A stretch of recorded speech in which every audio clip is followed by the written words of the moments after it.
Zahra's body slammed against the nursery floor just as the crystal vase shattered beside her. The billionaire's private wing went silent.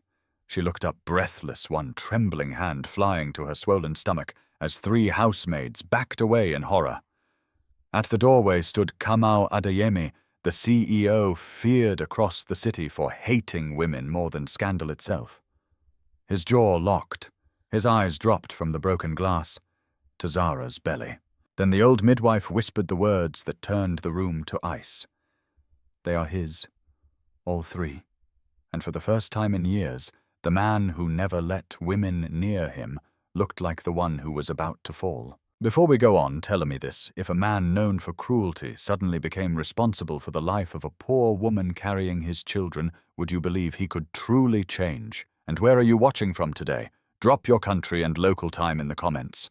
If you love emotional stories filled with shocking twists, justice and healing, subscribe and stay with me. Zahra did not remember how she got out of the private wing that morning. One moment she had been frozen on the nursery floor, with the shards of crystal glittering around her like pieces of a ruined life. The next she was stumbling down the servants' corridor with both hands wrapped protectively around her stomach, her ears still ringing with the old midwife's whisper. They are his, all 3. The sentence would not stop echoing. Behind her, the mansion had exploded into panic. One maid had crossed herself and backed away as if Zahra were cursed. Another had run straight to the housekeeper's office. Somewhere deeper in the estate, hurried footsteps pounded across marble doors, slammed voices rose and then dropped into dangerous silence. In a house like Kamau Adeyemi's, silence was never peace. Silence was calculation. And Zahra knew one thing with terrible certainty. If she stayed, she would be crushed. She reached the staff quarters with shaking legs and fumbled open the metal locker that held everything she owned in the mansion. 2 faded dresses, a pair of worn sandals, a headscarf that had belonged to her mother, and a small envelope of cash she had been saving for Yasin's medicine. Her hands trembled so badly she dropped half the notes on the floor. Going somewhere. The voice cut through her like a blade. Zahra turned. Nabira stood in the doorway. Even at dawn, the chief female supervisor looked flawless. Her dark green dress was pressed without a wrinkle. Her gold earrings caught the pale morning light, and her expression held the smooth, controlled cruelty of someone who had spent years perfecting the art of smiling while destroying lives. Zahra instinctively stepped back. Her throat tightened. My brother is sick. I need to go home. Nabira's gaze dropped to Zahra's stomach. It lingered there for a fraction too long. Then she smiled. Not warmly. Never warmly. A sudden concern for family, she said. How touching. Zahra said nothing. Silence stretched between them. Then Nabira walked into the room, closed the door softly behind her, and lowered her voice. Listen carefully, girl. Men like Mr. Adeyemi do not ruin themselves for servants. Whatever foolish fantasy has formed in that head of yours, erase it now. Zahra's face burned. I never asked for anything. No, Nabira tilted her head. Then why were you in his private wing? Why did you stay all night? The shame hit Zahra so hard it stole her breath. She wanted to say the truth, that Kamau had been feverish, disoriented, burning with anger and pain after some private crisis she had not understood. That she had only gone because the old midwife told her he was collapsing and striking away anyone who came close. That she had tried to leave more than once. That something had broken open in him that night, something raw and wounded and terrifyingly human.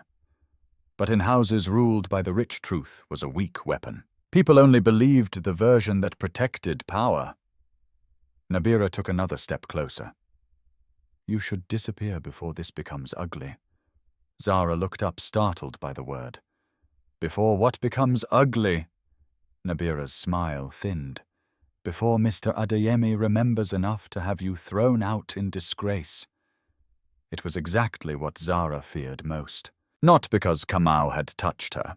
Not because the world would call her a seductress, but because one look at his face that morning had told her something even worse than anger. He had looked confused, lost, as if some buried part of him recognized her and hated that it did. Zahra swallowed hard, pulled her bag over her shoulder, and walked past Nabira without another word. She did not stop walking until the paved roads of the wealthy district gave way to broken sidewalks, rusted roofs, and the smell of charcoal smoke rising from the poor quarter where she had been born. Home was a narrow one-room structure with patched walls and a leaking tin roof. The door hung crooked on one hinge. The basin outside was cracked. But when Zahra pushed inside and saw Yasin asleep on the small mattress in the corner, one arm tucked beneath his thin face, the tightness in her chest almost broke her open. He was only 15, too young to look so tired, too young to cough in his sleep the way old men did. She knelt beside him and brushed damp curls from his forehead. He woke instantly. "Zahra, I'm here." He pushed himself up, blinking. "Why are you back so early? Did they fire you?" She opened her mouth. Nothing came out. Yasin saw the bag, saw the fear in her face. His own face changed. What happened? Zahra forced a smile that fooled neither of them. "Nothing I cannot survive." He sat straighter, his voice suddenly sharp. "That means something happened." Her little brother had always known how to hear the pain she tried to hide. For one moment she wanted to tell him everything. About the mansion, about Kamau's fever and those haunted eyes, about waking before dawn in sheets that smelled of medicine, sweat, and sin, about the old midwife's whisper. Instead, she said the only truth she could bear aloud. "I had to leave." Yasin stared at her for a long time, then reached for her hand. His fingers were cold. "Did someone hurt you?" Zahra's eyes stung. "Not in the way you mean." That answer frightened him more. But Yasin, wise in this way suffering makes children wise too early, did not push. He only squeezed her hand and whispered, "Then stay. We will manage. We will manage." The words were brave. They were also almost impossible. By the end of the week, the small envelope of savings was nearly gone. Rent was overdue.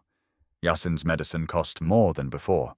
2 houses where Zahra sought cleaning work turned her away after hearing rumors that she had been involved with a rich man and could not be trusted around husbands. Another woman offered her half wages and the insult of gratitude. Through it all, Zahra said nothing. She scrubbed laundry for neighbors. She carried sacks at the market when her back ached so badly she had to pause behind stalls to breathe. She sold the last pair of earrings her mother had left her. At night, when Yasin was asleep, she sat on the mattress in darkness, pressing a hand to her still flat stomach, wondering whether a life could split apart before it even began. Then the sickness came.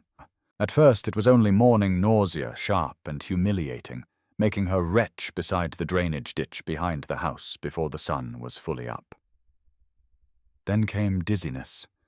Then exhaustion so deep it felt as though her bones were filling with water. One afternoon, after nearly fainting while washing clothes for a neighbor, Zahra finally walked to the small clinic at the edge of the district. The waiting room was crowded with mothers crying, children, old men with swollen ankles, and young women staring at the floor with the same quiet dread Zahra felt in her own chest.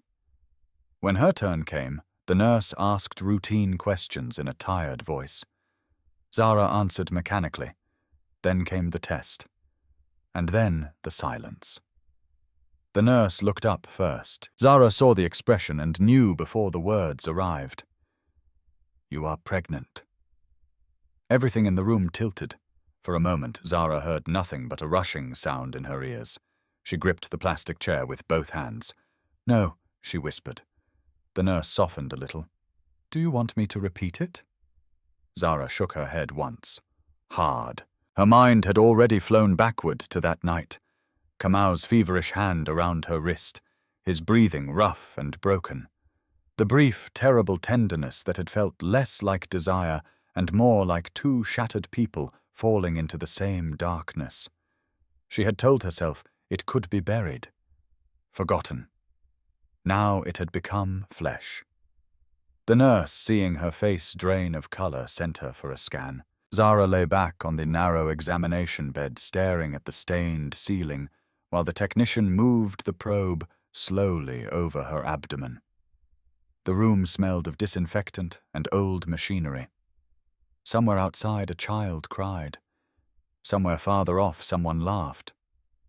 Then the technician stopped, frowned, adjusted the angle. Stopped again. "What is it?" Zahra asked, her voice thin. The woman looked at the screen, then at Zahra, then back at the screen as though hoping it might change. "Well," she said carefully, "this is not common." Fear shot through Zahra's entire body.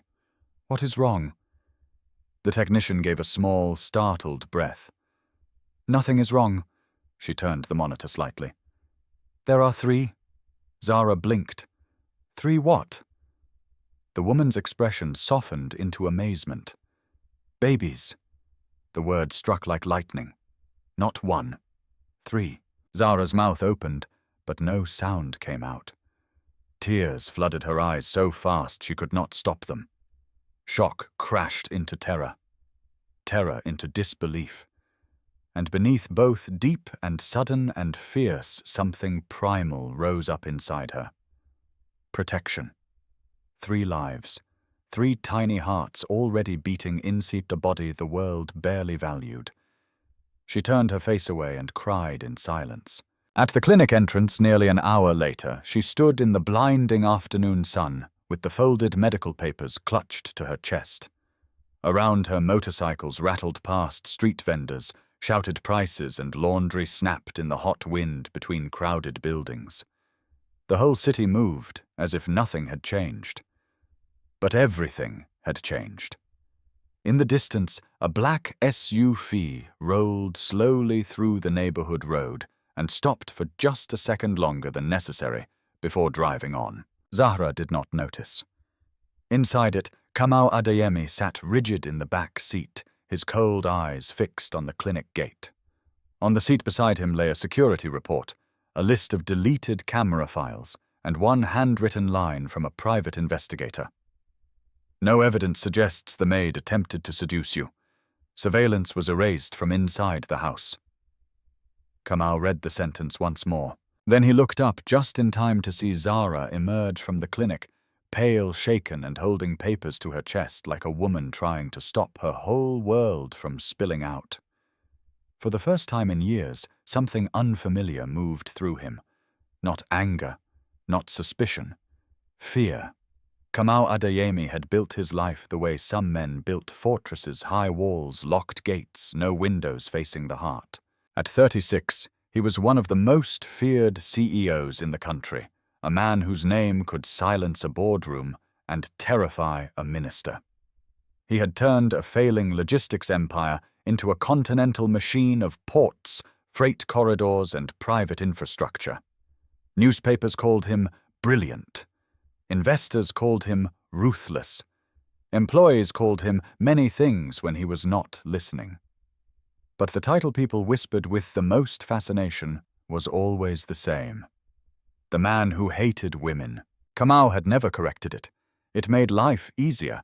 Women in elite circles approached him with polished smiles and family strategies hidden behind their eyes. Socialites treated him like a prize to win. Daughters of politicians were paraded in front of him at dinners as if marriage were a merger waiting to happen. Even women who truly admired him were filtered through his suspicion until all he could see was hunger for his surname, his power, his money, his guarded loneliness. So he cut them off before they could come close. He did not flirt. He did not date. He did not forgive. He did not explain. And for years that coldness had protected him exactly as intended. Until Zahra. It began with the clinic report. Kamau had not meant to follow her. He told himself that more than once, as the SUV rolled through narrow roads lined with rusted roofs and open drains, as children ran barefoot past the vehicle, as market women glanced up from basins of tomatoes and cassava to stare at glass dark enough to hide shame. He was not following her, he told himself. He was confirming a threat. If someone had erased surveillance from his house, then the girl was either part of a plot or caught inside one. Either possibility was dangerous. Either possibility required control. That was what he told himself. But when Zahra emerged from the clinic with a face so pale it seemed carved from grief, Kamau felt something shift beneath his ribs that had nothing to do with strategy. She looked small, not weak. There was iron in the way she kept walking, in the way her spine refused to bend, even while fear weighed visibly on her, but small against the violence of the world around her. She crossed the street without seeing the puddle ahead, and nearly slipped. An old woman at a vegetable stall caught her elbow before she fell. Zahra steadied herself, murmured a thank you, and kept moving. No drama, no performance, no opportunistic glance at the expensive vehicle that shadowed the corner. If she was acting, she was better than most board members Kamau knew. "Do we continue, sir?" his driver asked quietly. Kamau's jaw tightened. No. The SUV drove away, but he did not let the matter go. By evening, a thicker file sat on his desk. His private investigator, a careful man named Kojo Mensah, had done in 12 hours what the entire mansion staff had failed to do in weeks. He had brought facts instead of whispers. Kamau opened the file under the dim gold light of his office. Zahra Ben-Said, age 24, temporary domestic worker. No criminal record, no evidence of previous contact with target before employment. Primary household income provider for younger brother Yasin Ben-Said, 15 chronic respiratory illness. Mother deceased, father absent. Neighborhood reputation hard-working, quiet, protective of family. No record of extortion, no suspicious deposits, no secret meetings with reporters, no calls to gossip channels. Nothing. Kamau read the pages once, then again. The cleaner the file became, the more irritated he felt, because innocence was inconvenient. If she were manipulative, the entire situation would return to familiar ground. He could hate cleanly, remove her cleanly, dismiss the memory of that night as a calculated trap. But Zahra's life did not look like a trap. It looked like survival. He tossed the file aside and rose from his chair, crossing the office to the glass wall overlooking the city. At night, the skyline was all lights and ambition. Towers reflected one another in polished windows. Luxury flowed in every direction. It was a world built to make men like him feel invincible. Kamau stared at his own reflection in the glass. For a brief second, he did not see himself. He saw his mother. Mireille Adeyemi had been beautiful in the way moonlight on water was beautiful, soft, elegant, impossible to hold. She used to play piano after midnight when she thought Kamau was asleep. He remembered standing at the staircase in childish silence, watching her fingers move over the keys, watching sadness live inside grace. When he was 9, he heard the first accusation, not from strangers, from his father. "You think I don't know what kind of woman you are?" The memory came with brutal clarity. The slammed glass, the shattered decanter, his mother standing motionless in a silk dress, while his father towered over her rage, thick with alcohol and contempt. Behind him in the doorway stood another woman, painted lips, expensive perfume, eyes glittering with satisfaction. Kamau had not understood then. Only later. Later he learned how property was transferred, how signatures were manipulated, how rumors spread through clubs and business circles, until Mireille Adeyemi became a woman with loose morals, a wife too unstable to be trusted, a liability better hidden than defended. No one asked whether it was true. Men smirked, women whispered, family friends withdrew. His father moved the other woman closer and closer to the center of their home until disgrace became furniture. Mireille died 2 years later. Officially it was illness. Unofficially Kamau knew better. A soul could be killed long before a body surrendered. That was the lesson he took into manhood. Love made people weak. Women lied. Need wore lipstick. Tenderness invited humiliation. He carried those beliefs like iron inside his chest and sharpened them with every social performance he witnessed as an adult. And yet he had never seen hunger in Zahra's eyes. Not the kind he distrusted. Fear, yes. Pain, yes. But not calculation. That contradiction followed him home. The next morning, Kamau sat through a strategy meeting without hearing half of it. Numbers moved across a screen. Executives debated a shipping acquisition. A regional director in Nairobi made a presentation dense with projected returns. Kamau dismissed weaknesses, corrected errors, and approved a restructuring plan with his usual lethal precision. But every pause in conversation pulled him elsewhere, to Zahra's face at the clinic, to the trembling way she had held those papers, to the old midwife's whisper in the nursery. They are his. All three.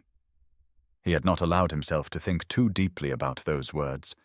If he did, the ground beneath years of discipline would crack. So instead he focused on the question that felt safer. Who erased the cameras? The answer came before noon. Kojo returned with a preliminary technical review. The footage from that wing was deleted manually, he said, placing a tablet on the desk. Not corrupted. Not lost. Targeted removal between 2:11 a.m. and 2:34 a.m. Kamau's eyes narrowed. By whom access credentials belonged to a supervisory account? Which supervisor? Kojo hesitated for a fraction of a second. The system log points to Nabira Okike. The room went still. Kamau did not move, but something cold slid through his bloodstream. Nabira had worked in the household and company ecosystem long enough to become invisible in the way dangerous people often did. Always competent, always polished, always one step behind power without ever seeming to reach for it. She knew routines. She knew staff weaknesses. She knew exactly how rumor moved through walls. Could the log be faked? Kamau asked. Yes. Could it be real? Yes. He hated answers like that. Kojo continued. There's something else. I spoke to 2 former staff members who left the estate last year. Both described the same pattern. Any female worker you did not openly dislike was reassigned or dismissed within weeks. Kamau's expression hardened. Meaning someone has been curating who gets near you. The words settled into something darker than suspicion. Kamau dismissed Kojo, then sat alone for a long time. Curating who gets near you. It was absurd. It was offensive, and yet when he replayed the past several years in his head, he found too many neat outcomes. Too many women transferred before they became familiar. Too many social interactions redirected. Too many private disturbances handled before reaching him, as if someone had been managing the emotional climate around him so carefully that he mistook orchestration for instinct. By sunset, Kamau made a decision he told himself was practical. He would see Zahra again. Not to comfort her, not to apologize. Not yet. He needed to know whether the innocence in that file was real, whether the fear in her face had been genuine, whether the memory of that night had changed her the way it had begun against all reason to change him.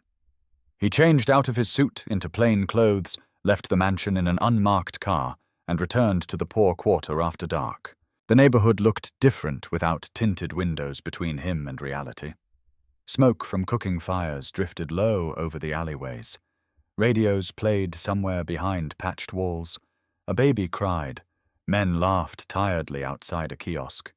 Life continued with stubborn dignity in places money had forgotten. Kamau found Zahra's street and stopped when he saw her. She was kneeling outside her small house beside a plastic basin, washing a boy's shirt under a weak yellow bulb. Her sleeves were rolled. A strand of hair had slipped free across her cheek. She looked exhausted, so exhausted that even lifting the wet cloth seemed to take effort. But every movement remained careful. Inside the doorway, a teenage boy coughed.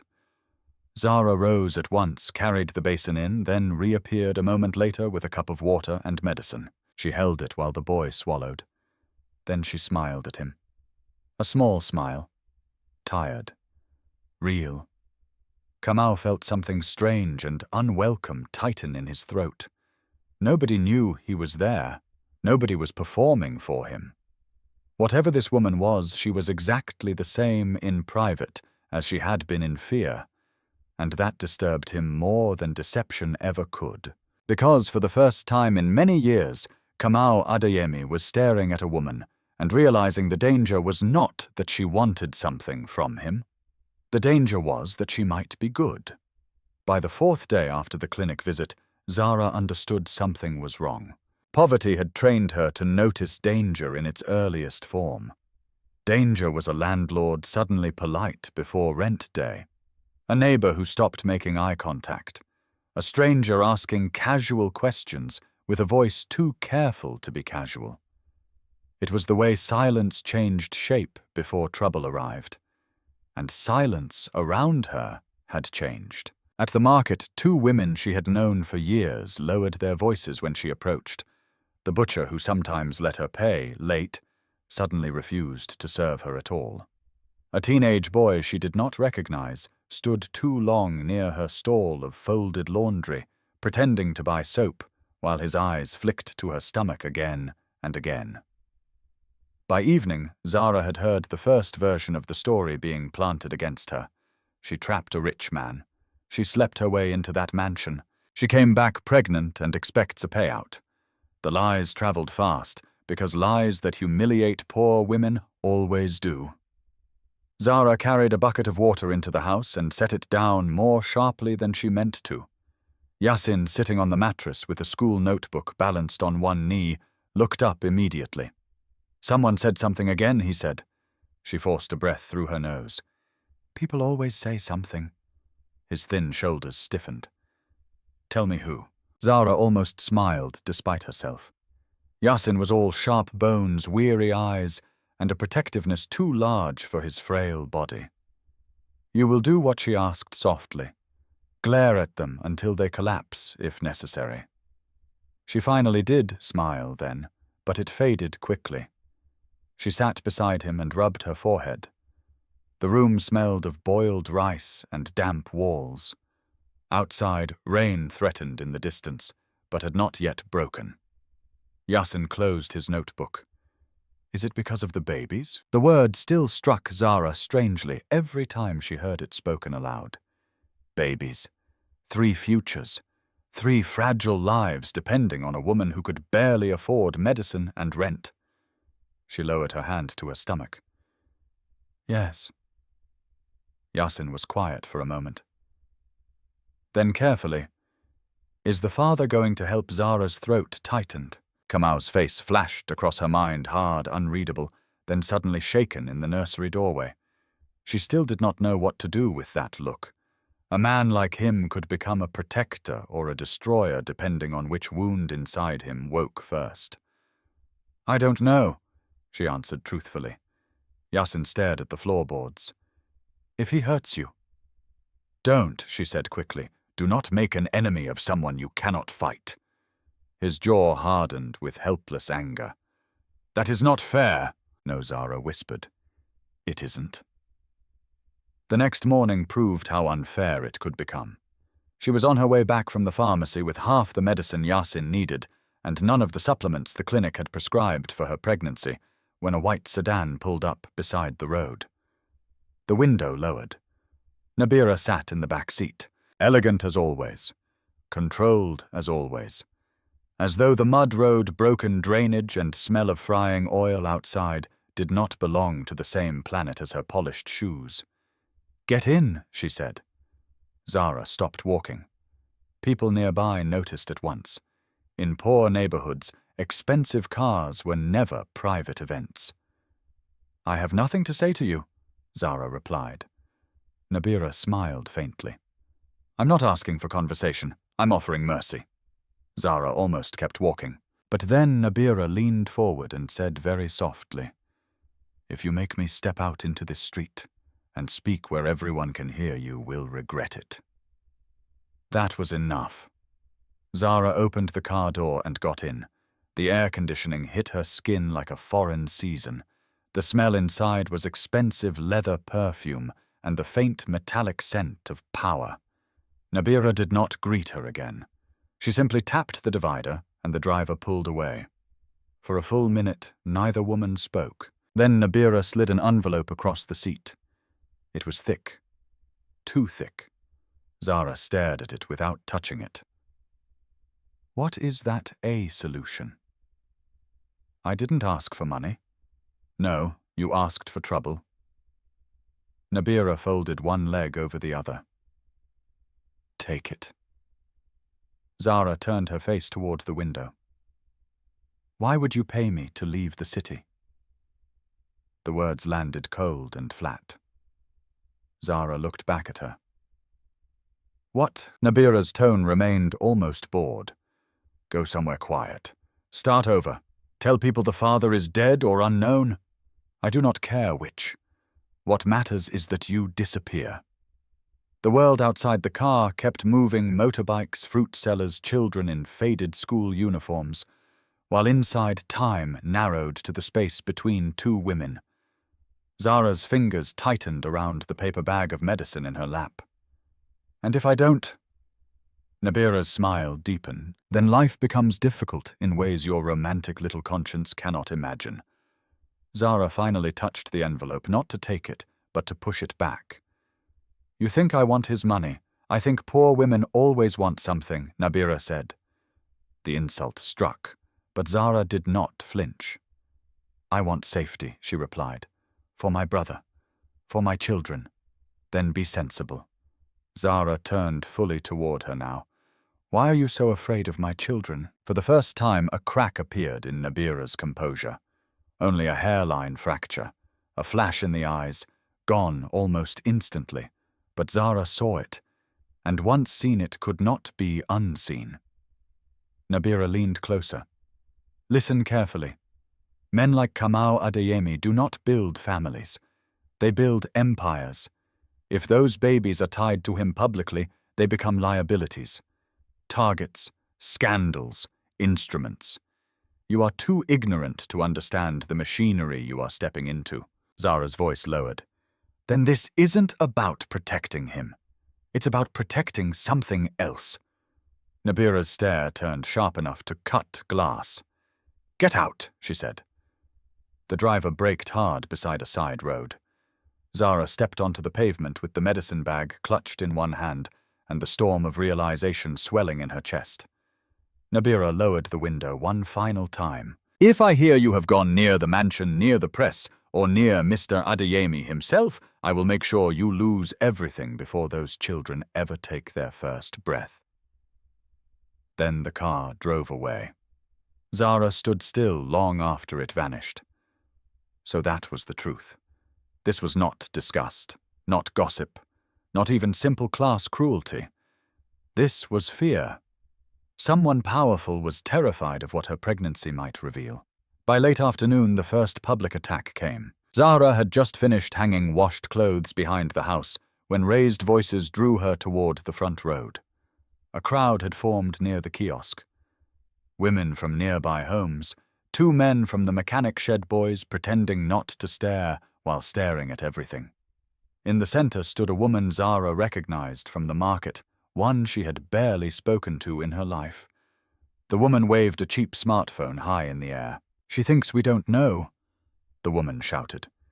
She went to the rich man's house and came back carrying shame. Laughter cracked through the crowd. Another voice called out, "Ask her where the father is." A third said, "Maybe she thought a baby would buy her a mansion."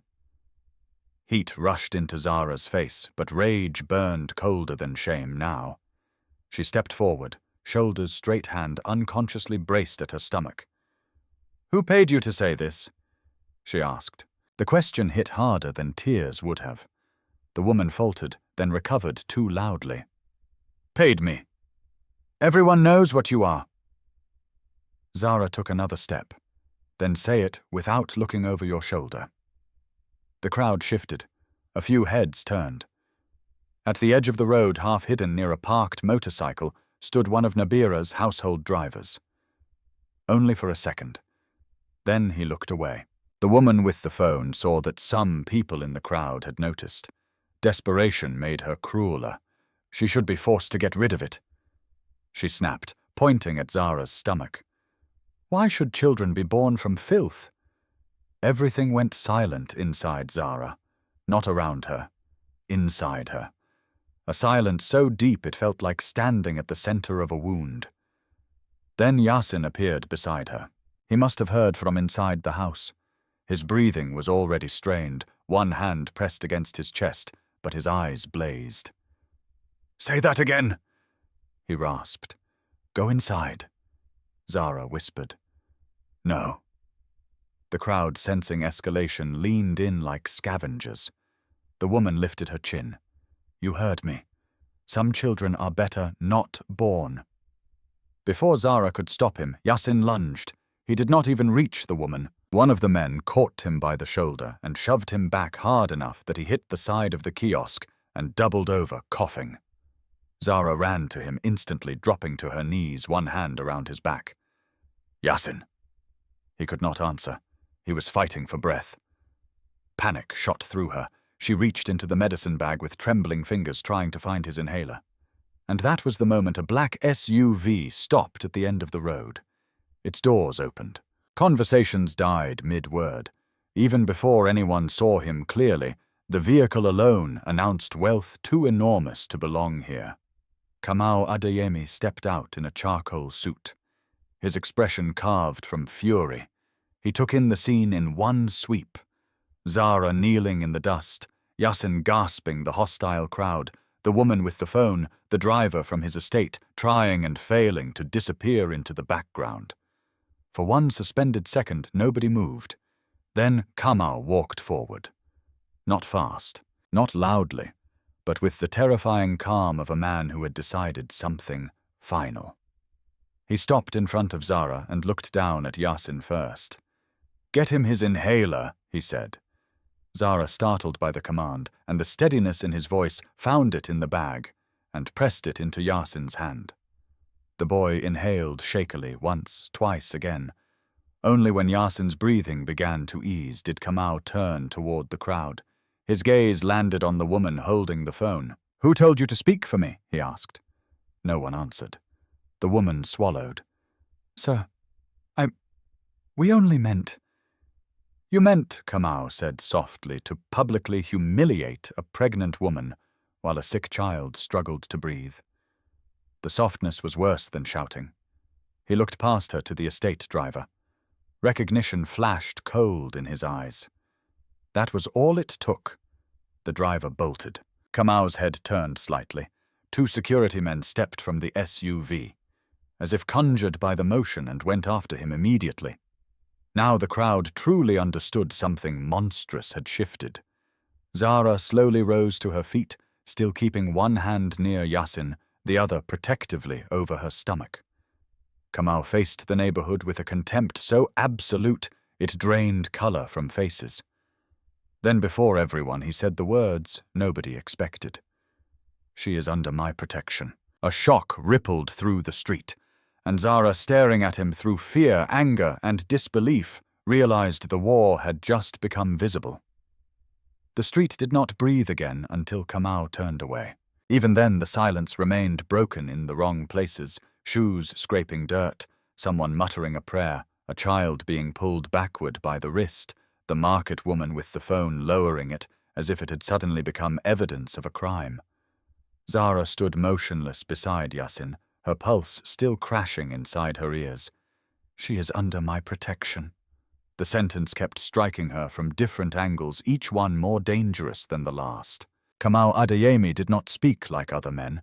He did not waste words. A statement from him was never simple sound. It was an action, a line drawn, a threat dressed as grammar. That terrified her more than the crowd had, because if he meant it, her life had just changed again. And if he did not mean it, if this was only some temporary impulse, born from anger or pride, then the fall afterward would destroy her. Kamau's gaze shifted back to her at last. Up close, his face looked the way storm clouds looked over the sea, controlled from a distance violent underneath. "Is your brother stable enough to stand?" he asked. Zahra hesitated before answering. "He will be." Yasin, still pale, leaned one shoulder against the cracked kiosk wall and lifted his chin with stubborn pride. "I can stand." Kamau looked at him only once, but something unreadable moved through his expression. Perhaps surprise, perhaps discomfort. Yasin had Zahra's eyes. Zahra's thin endurance, Zahra's habit of refusing weakness even while shaking inside it. One of Kamau's security men returned, breathing hard. "Sir, the driver ran into the next block." "We detained him." "Good," Kamau said. "Bring him." The man nodded and disappeared again. The crowd began to thin almost immediately. Cowardice often left faster than cruelty. No one wanted to be seen too close to this now. The woman who had started the shouting backed away first, then slipped between two neighbors and vanished without another word.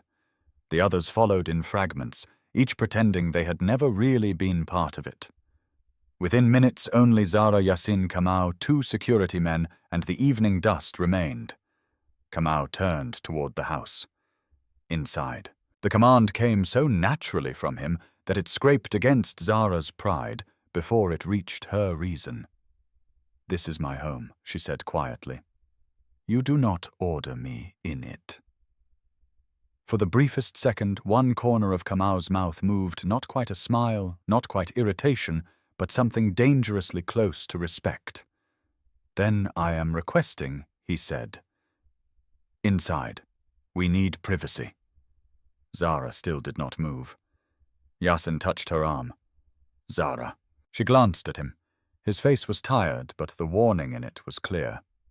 Not fear of Kamau. Fear of what might happen if she refused and the conversation spilled into the street again. Slowly Zahra nodded. The house looked even smaller once Kamau stepped into it. Power changed the size of rooms. His presence filled the narrow doorway, the patched walls, the cracked table by the basin, the single mattress. Where Yasin slept, the shelf with 3 plates and 2 cups, the medicine packets lined with painful neatness.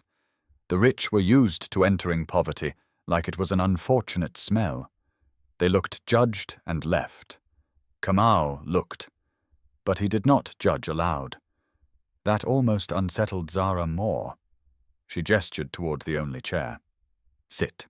He did not. "You sit." "I'm fine." "Sit, Zahra." The sound of her name in his voice landed strangely inside her. Lower than before. Less like an accusation. More like a decision he had not fully made peace with. She sat because the child inside her, or the children, she still could barely think the number, without feeling the ground move, had made her body too heavy for defiance to last long. Yasin perched on the edge of the mattress, watching Kamau as if he were studying a snake that might still choose to strike. One of the security men pushed the detained driver into the doorway. The man's eyes darted everywhere except toward Kamau. "You were seen in the crowd," Kamau said. The driver swallowed. "Sir, I was only passing through." Kamau did not raise his voice. "Try again." The man's mouth opened. Closed. The room felt smaller with every second. Finally, the driver whispered, "Madam Nabira told me to monitor the neighborhood." Monitor, Kamau repeated softly. "Yes, sir." "For what purpose?" The man's voice shook now. "To report if Miss Zahra tried to contact the press. Or the estate. Or you." Yasin's hands curled into fists. Zahra stayed still, but cold moved under her skin like a second bloodstream. She had suspected Nabira's reach. Hearing it spoken aloud made it real in a new way. Organized. Deliberate. Kamau's eyes hardened. And the woman with the phone? The driver stared at the floor. She was told to pressure Miss Zahra. To make the area hostile. To what end? This time the answer took longer. When it came, it arrived broken, so she would leave. The silence after that felt almost holy in its violence. Kamau dismissed the security men with one sharp glance. "Take him to the car. He will not leave until I say so." The driver was pulled away. Now they were alone. Zahra looked at Kamau across the dim room, and for the first time since that disastrous morning in the nursery, she did not see only the feared CEO. She saw a man standing in the center of a truth he had not expected to find. But finding truth did not erase harm. "What do you want from me?" she asked. Kamau answered immediately. "The truth." A tired laugh almost escaped her. "Now you want the truth." His jaw tightened. "Say what you mean." She leaned back slowly, one hand resting over her stomach. "You looked at me that morning as if I were a problem you had no memory of creating." A flicker crossed his face. "Good," she thought. "Let it hurt. I didn't know whether you remembered." She continued. "I didn't know whether you would believe me. I didn't know whether I would survive being called a liar in your house." Kamau's voice lowered. "I remember enough. Enough for what, regret?" Suspicion, responsibility. Yasin looked between them, breathing shallowly, understanding only pieces, but feeling all of it. Kamau took a slow breath. "I remember being unwell. I remember you trying to leave. I remember stopping you." The room went still again. Zahra had not expected him to say that. Not plainly, not without hiding behind power. His eyes found hers. "What I do not remember clearly I am trying to uncover. Someone erased footage from that wing. Someone has been managing information around me. Someone wanted you gone before I had the full picture." "Nabira." "Yes." The name entered the room like poison already known by all. Kamau stepped closer, then stopped himself, as if proximity were a line he no longer trusted his own right to cross. "She is afraid of your pregnancy," he said. "Not of me." "No, not of you." His gaze dropped once briefly to her abdomen, then rose again. "Of what it means." Zahra's throat tightened. At last there was no point circling it. "The babies are yours." Kamau closed his eyes. Only for a second. But in that second, Zahra saw something she had never imagined seeing in him. Not anger, not denial, impact. When he opened his eyes again, they looked darker, older somehow. The clinic confirmed it, he asked. "Yes?" "How far along?" she told him. The numbers seemed to strike him harder than the words themselves. Time made things concrete. Time made them less like scandal and more like life. Then Zahra said the sentence she had been carrying like a stone in her chest. "There are 3. Kamau did not move. He did not speak. For one terrible moment she thought he might laugh from sheer disbelief, or go cold, or tell her this was impossible. Instead, he sat down at last, not because he chose comfort, because his body seemed to need the chair. 3. The fact filled the room larger than poverty, larger than shame, larger than everything they had said and not said. Yasin broke the silence first. "If you are here to offer money and disappear, leave now." Zahra turned sharply. "Yasin! No!" His thin face blazed with feverish protectiveness. "I mean it!" Kamau looked at him, really looked at him. Then he said, "If I intended to disappear, I would not have come here myself." The answer was simple, too simple to dismiss. Zahra studied him carefully. "Then why did you come?" He was quiet long enough to make honesty costly. Finally, he said, "Because the more I investigate, the more it becomes clear that this is not a private mistake. It is part of something larger. And because if Nabira is willing to use a crowd to humiliate you, she will escalate." Zahra did not argue. She knew that already. She had felt the edge of escalation in Nabira's eyes inside the car. Kamau leaned forward slightly, forearms on his knees, every word measured. "You cannot stay here unprotected. This is my home. It is also exposed. She knows where you live. Her people can reach you. The rumors will worsen. Pressure will worsen. I survived before you." Something flickered in his eyes again. Pain this time, unmistakable and quickly buried. "Yes," he said. "That is exactly the problem." The sentence hit harder than she expected. For a moment, neither of them spoke. Then Kamau straightened and returned to the language of structure, perhaps because emotion had begun to burn too close beneath his skin. "There is a guest property on the east side of the city," he said. "Private. Secure. Staffed only by people I select personally. Officially, it will be listed as medical accommodation funded through a company welfare program. No public connection to me. No one enters without clearance." Zahra stared at him. "You want me to hide. I want you alive. And if I refuse," his answer came immediately, "then I will still place security here. But I would consider that the less intelligent option." Despite everything, despite exhaustion and anger and the aching weight of uncertainty, Zahra almost smiled. The man truly could not stop sounding like a CEO, even while discussing unborn children and danger. But the smile never fully formed, because beneath his controlled tone she heard it.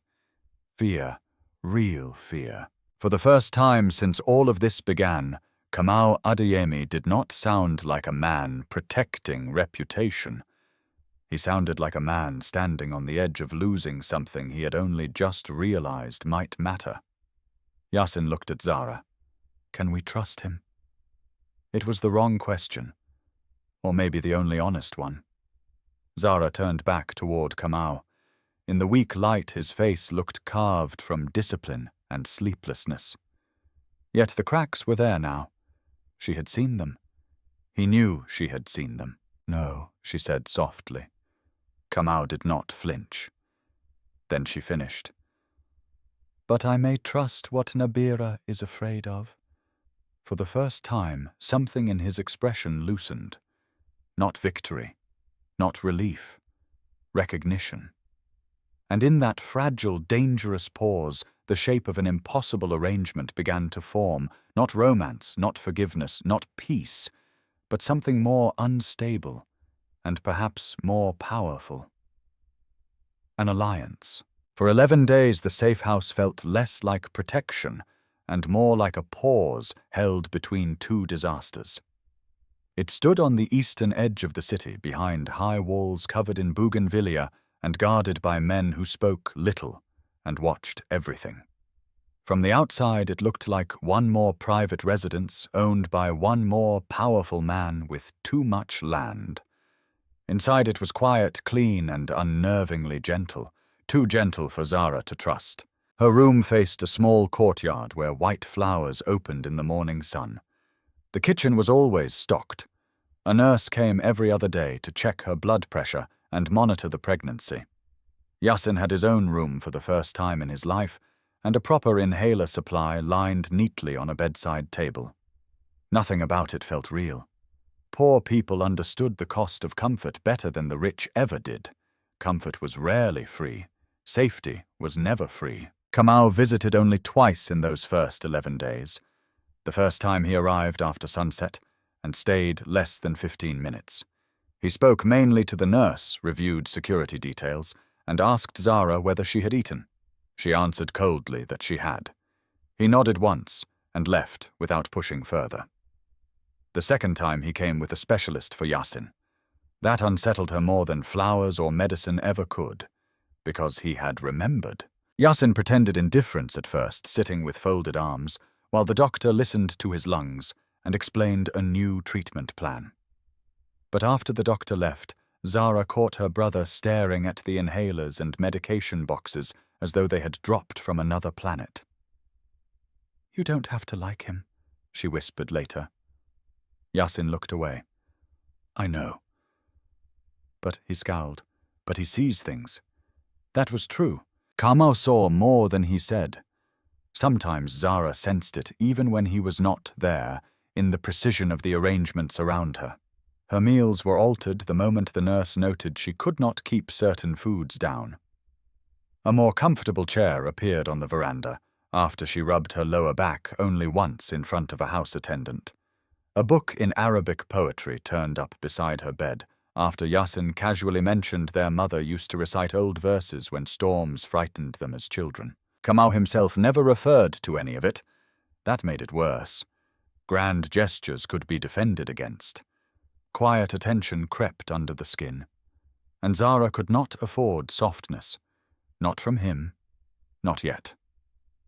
On the 12th day, the illusion of pause ended. It began at noon with a call from Kojo Mensah. Kamau was in the executive boardroom on the 31st floor when his private phone vibrated. Around him, directors argued over fuel corridor expansion, inland port financing, and labor unrest near the western routes. Numbers glowed across screens. Voices layered over one another with the practiced aggression of people who mistook volume for authority. Kamau glanced at the phone once and answered. Kojo did not waste words. There's been a leak. Every muscle in Kamau's body went still. What kind? A lab document?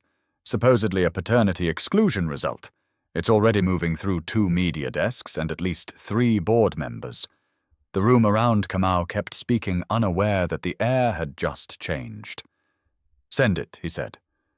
3 seconds later, the file appeared on his screen. At first glance, it looked legitimate. Official formatting. Watermark. Signature. The language of scientific certainty weaponized into a blade. Excluded. Probability of paternity negligible. Kamau read it once. Then again. His face did not change, but the directors nearest him went quiet anyway. They knew that expression. It meant a storm had stepped into a suit and was deciding where to strike first. Meeting adjourned, he said. No one objected. Within 15 minutes, the false result had spread farther than rumor ever should. 2 financial news blogs posted vague stories about a domestic scandal involving the notoriously private CEO. A gossip account with suspiciously good corporate sources hinted that a former servant was attempting maternity fraud. By the time Kamau reached his private office, 3 board members had already requested emergency clarification. He ignored them all. Kojo arrived with a digital forensics analyst and a legal advisor. The atmosphere in the office was cold enough to cut. Can you disprove it? Kamau asked. The analyst adjusted his glasses. Not instantly in public. It's convincing enough to confuse people before we respond. Kamau's stare sharpened. I did not ask whether it would confuse people. No, the man said carefully. It will not survive proper scrutiny. The registry code is wrong. The timestamp sequence is inconsistent. But whoever made it knew what they were doing. Nabira. Kamau did not say the name aloud, but everyone in the room felt it. The legal advisor spoke next. From a governance perspective, we should release a brief denial and prepare for reputational containment. Reputational containment? Kamau turned his head slowly. A woman carrying my children is being publicly humiliated with falsified medical data, and your first instinct is reputational containment. The advisor paled. I meant the company. I know what you meant. Silence. Kojo stepped in before someone lost a career in the next 10 seconds. There's another issue. The safe house may not remain secure once this becomes louder. If Zahra sees the story before we get ahead of it, Kamau was already moving. At the safe house, Zahra saw it before he arrived. Not on television. She had avoided that. Not from staff. The house attendants had been carefully discreet. She saw it because Yasin, restless and unable to sleep during the afternoon heat, had borrowed a phone from one of the guards to check football scores and stumbled into the lie by accident. He came into the sitting room with the color gone from his face. Zahra. She looked up from the folded baby cloths the nurse had brought her as samples for later. What is it? He handed her the phone. The article was short, poisonous, and cowardly. It never used her name directly, but it did not need to. It described a household worker, a secret pregnancy, and a verified report proving the CEO was not the father. It hinted greed, manipulation, delusion. Below it were comments. Those were worse. Gold digger. These girls always try. Imagine lying about 3 babies. Shameless. He hates women for a reason. Her vision blurred. For one suspended second, she was not in the safe house.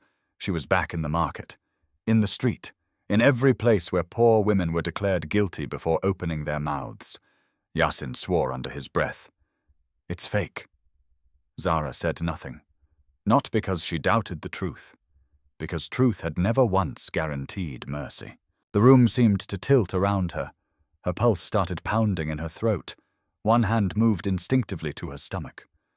The babies were quiet, or maybe she could not feel them through the flood of dread. "They're going to say I lied," she whispered. Yasin dropped to one knee beside her chair. "Listen to me. We know it's fake." Her laugh came out broken. "Do you think that matters first?" That silenced him, because he knew it didn't. The rich released paper. The world called it proof. The poor released tears. The world called it performance. When Kamau entered the house 22 minutes later, he found Zahra standing by the window, both arms wrapped around herself, as if trying to hold her body together by force. Yasin stood nearby with murder in his thin face. Kamau stopped. He knew instantly. "You saw it." Zahra turned toward him slowly. There were no tears on her face now. That was worse. Tears could be comforted. This was something colder. "So this," she said, holding up the phone, "is what protection looks like in your world." Kamau kept his voice level. "It is false. I know it is false. Then do not let it—" She laughed once, sharp as glass. "Do not let it wahat. Humiliate me, frighten me, remind me exactly how easily I can be crushed once people with money decide they want a story." Yasin stepped forward. "Someone inside your world keeps attacking her." Kamau's eyes flicked to the boy, then back to Zahra. "I know." "Do you?" she asked.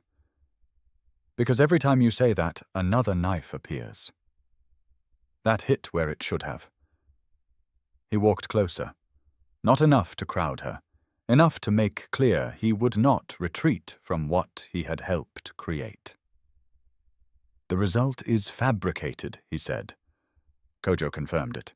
"My forensic team confirmed it. The release pattern points to Nabira." Zahra's breathing was too fast now. "And tomorrow there will be another forgery. Another whisper. Another room full of people deciding a poor woman must be lying because the alternative would inconvenience power." Kamau did not answer immediately, because she was right. Not in the details, in the structure. He had spent his life benefiting from systems that treated poor women as disposable long before he ever saw them. Even his past pain did not erase that truth. Perhaps it sharpened it. He had hidden inside bitterness, while people like Zahra were left defenseless beneath the machinery his world ran on. "I should have moved sooner," he said at last. Something flickered in her expression. Not forgiveness. Surprise. "Sooner," she repeated. "You think this is about timing?" "No. I think this is about underestimating how far she would go." "And overestimating your control," Zahra said. "Yes." The admission landed heavily in the room. Yasin looked at him with open suspicion. "What happens now?" Kamau took the phone from Zahra's hand and set it face down on the table, as if shutting a coffin. "Now he said we do this my way." Zahra's eyes hardened again. Meaning. I stop reacting privately and start dismantling this publicly." He reached into his inside pocket and pulled out a sealed folder. Set it on the table between them. "What is that?" she asked. "An independent medical appointment, new laboratory, new chain of custody. My legal team will supervise. Your own doctor may attend. And when the result comes back, it will not go to Nabira, to gossip pages, or to frightened board members first." He met her gaze directly. "It will go through me." Zahra looked at the folder but did not touch it. And if the result says what we already know, Kamau's face became very still. Then I will stand beside you where everyone can see. The words changed the air, not because they were romantic. They were not. They were dangerous.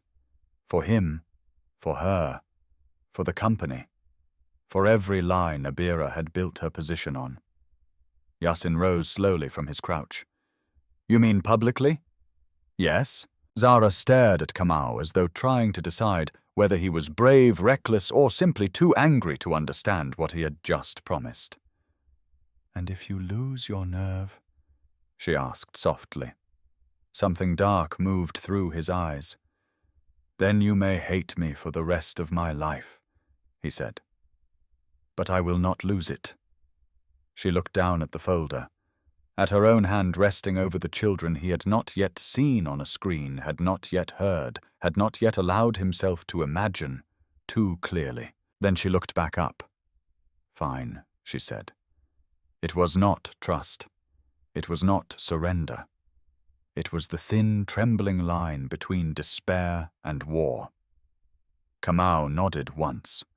But even as the new test was being arranged, even as legal protocols locked into place, even as he turned toward the offensive, at last a truth neither of them said aloud had already begun to burn between them. The fake result had done more than wound Zahra. It had forced Kamau to choose, and men like him rarely understood the full cost of choosing until blood was already on the floor. The truth did not arrive all at once. It came the way rot is discovered in an old house behind clean walls, beneath polished floors, through smells people pretend not to notice until the whole structure begins to sag. 3 days after the forged report surfaced, Kamau stood in a private diagnostic center across the city, while an independent team completed the second chain of custody test. The process was airtight. Lawyers signed every handoff. 2 physicians witnessed every seal. Zahra's own clinic doctor, a stern woman with no patience for wealthy men or theatrical scandals, observed the entire procedure with crossed arms and visible distrust. Kamau welcomed that distrust. At least it was honest. Zahra spoke to him only when necessary. She answered medical questions, signed forms, and kept one hand resting low against her abdomen, as if the babies could feel the tension in every room. Yasin sat nearby with a paperback on his lap, and his jaw locked so tightly it looked painful. When the samples disappeared behind secured doors, silence settled between them. Kamau broke it first. How are you feeling? Zahra did not look at him. Like a person whose body has become a battlefield. The sentence landed with brutal precision. He nodded once. That is fair. Now she did look at him. For a second, surprise softened the exhaustion in her face. Kamau had expected accusation from her, defiance, from her, even contempt from her, but simple agreement seemed to unsettle her in a different way, perhaps because it left no easy wall to hit. The doctor emerged and told them results would take 48 hours. 48 hours became a corridor of knives. In public, the rumor spread farther. Commentators on morning programs speculated without names and with perfect cruelty. Business reporters framed the scandal as a governance risk. Anonymous social media accounts recycled the forged document beside old photos of Kamau exiting charity galas with women he had never touched, weaving an invented narrative of secret affairs and household exploitation. In private, Kamau moved with frightening calm. He pulled access logs from the estate's surveillance system, going back 6 years. He ordered a forensic review of staff transfers, private visitor records, gift receipts, discretionary household expenses, and archived personnel complaints that had been closed too neatly to be real. He had entire departments to command, but this work he kept close. Kojo, 2 cyber investigators, 1 legal strategist, no one else. By midnight on the second day, the pattern had started to show itself. Women hired into the household who were educated, self-possessed, or likely to catch Kamau's attention even negatively were cycled out quickly through allegations of theft, misconduct, or poor fit. Social invitations involving daughters from powerful families were encouraged or blocked, depending on whether the women could be manipulated into serving some strategic purpose. Sensitive family documents from Kamau's childhood home had disappeared years ago and resurfaced selectively in legal files under circumstances no one could clearly explain, and Nabira's name was threaded through all of it like black wire. Kojo placed 3 folders on Kamau's desk just after 1 in the morning. "You need to see the last one first," he said. Kamau opened it. Inside was a scanned copy of an old insurance declaration attached to his mother's final medical period. There were annotations in the margins handwriting from the legal office his father had once used. The comments were administrative, but one name appeared twice in internal routing notes. Okeke Kamau read it without expression. Then he turned the page. A second document. Older, damaged at one corner. A domestic staff reassignment memo from the year before his mother died. One maid had reported hearing aggressive argument and threats between Mr. Adeyemi Sr. and an unidentified female visitor. The report had been closed for insufficient credibility. The closure approval carried the initials N.O. Nabira Okeke. His fingers tightened on the paper. Kojo spoke carefully. We kept digging. The third document was not from the estate. It came from a closed family office account linked to Kamau's father and a shell vendor company that had on paper supplied interior textiles years ago. In reality, the payments appeared to fund private housing travel and discretionary expenses for a woman outside the family structure. The recipient identity had been hidden under corporate layering, but a cross-reference to an old national ID archive matched it to one person. Nabira Okeke. For several seconds, Kamau heard nothing. Not the air conditioning, not Kojo, not the city beyond the glass. Only the old piano in his head.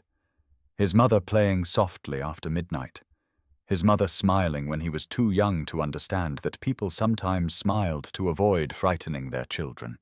His mother's voice on the last week she still had strength enough to sit upright in bed. Not every woman who enters a room is your enemy, Kamau. He had hated that sentence for years, because it survived when she did not. Now staring at Nabira's name attached to the wreckage of that past, he understood why he had hated it. Because it had remained true, and truth is unbearable when grief needs a simpler religion. She was there, Kamau said quietly. Kojo did not pretend to misunderstand. Yes. When my mother was being destroyed, yes. And afterward, yes. Kamau rose from his chair and walked to the window. The city below glittered with the same indifference it always had. Ambulances moved, clubs filled, freight lights crossed distant roads like patient insects. Somewhere people were falling in love, somewhere people were burying each other. The world made no pause for revelations. Behind him, Kojo remained silent. Finally, Kamau asked, "Why did no one tell me?" Kojo answered with the only truth possible. "Because the people around you benefited from what you became." That struck deeper than rage. Kamau had spent half his life thinking he was protecting himself with bitterness. But bitterness properly cultivated was useful to others. It made him predictable, isolated, easier to direct, easier to steer away from genuine attachment and toward purely transactional relationships where no one threatened the architecture of old lies. He thought of Zahra then, of the first time he saw her kneeling in the poor quarter, washing Yasin's shirt under weak yellow light, of the way she had confronted humiliation not with performance but with spine, of the way her eyes did not beg, did not flatter, did not even hope where hope would be foolish. And then he thought of the words he had thrown at her after the forged report first surfaced. He had not screamed. Kamau almost never screamed. He had done something worse. He had gone cold and asked in a voice sharpened by old poison whether she had any idea what it would cost him if she were lying. He had watched the color leave her face. He had seen the exact second she understood, that all his quiet attention, all his careful arrangements, all the dangerous tenderness growing uninvited between them, could still collapse under the weight of his oldest wound. She had not cried then either. She had simply looked at him and said, "You are asking the wrong price." He had left before answering. The memory sat in his chest now, like a blade turned inward. Not because he had doubted paternity, because even his doubt had centered himself. Kojo placed something else on the desk. A photograph, recently retrieved from a former estate worker's box of saved records. Kamau stared at it. The image was grainy, taken years ago at a fundraiser on the family grounds. His father stood near a terrace door, smiling the practiced smile of public men. Beside him, slightly behind his shoulder, stood Nabira, much younger, but unmistakable. Not staff, not background, positioned too comfortably for either. And at the far edge of the frame, barely visible, was Mireille, watching. Kamau shut his eyes. All at once, the shape of his life reconfigured itself. Not completely. Pain never reorganizes into anything neat. But enough to make the past newly vicious, enough to see that he had inherited not wisdom from tragedy, but distortion, and Zahra had walked straight into the blast radius of it. The result call came at 8:17 the next morning. Kojo put it on speaker because his own hands had gone tense. The lab director, dry and formal, confirmed the outcome in exact language. Probability of paternity overwhelmingly consistent. Further note, the pregnancy involved triplets. For a moment, no one in the office moved. It was not surprise. Not anymore. It was gravity. Kamau thanked the director, ended the call, and stood perfectly still with one hand braced on the desk. His children. The words no longer belonged to rumor threat or fevered whisper. They belonged to biology, to consequence, to life. And with that life came judgment, not from newspapers, not from shareholders, not from society, from himself. He had failed Zahra before the world ever had the chance to fail her publicly. He had brought a fortress full of old ghosts into every room with her and expected her to survive them without bleeding. Kojo watched him carefully. What now? Kamau opened his eyes. Now the fury looked different, less chaotic, more lethal. Now he said, "I stopped treating Nabira like a household problem." He picked up the paternity report, the old insurance notes, the payment trail, the reassignment memos, the photograph, and built a stack. "This goes to legal underprivilege. Separate copies to governance. Locked. No leaks." He looked up. "And I want Nabira's communications mirrored retroactively if we can get warrants." Kojo nodded once. "We'll try." Kamau was already reaching for his jacket. "Where are you going?" Kojo asked. "To Zahra." At the safe house, morning light fell across the veranda in narrow bands through carved latticework. Zahra sat in a cushioned chair with a blanket over her knees, though the air was warm. She had not slept well. The babies had been restless during the night, and her own thoughts worse. Yasin was inside, arguing with a radio that had lost signal again.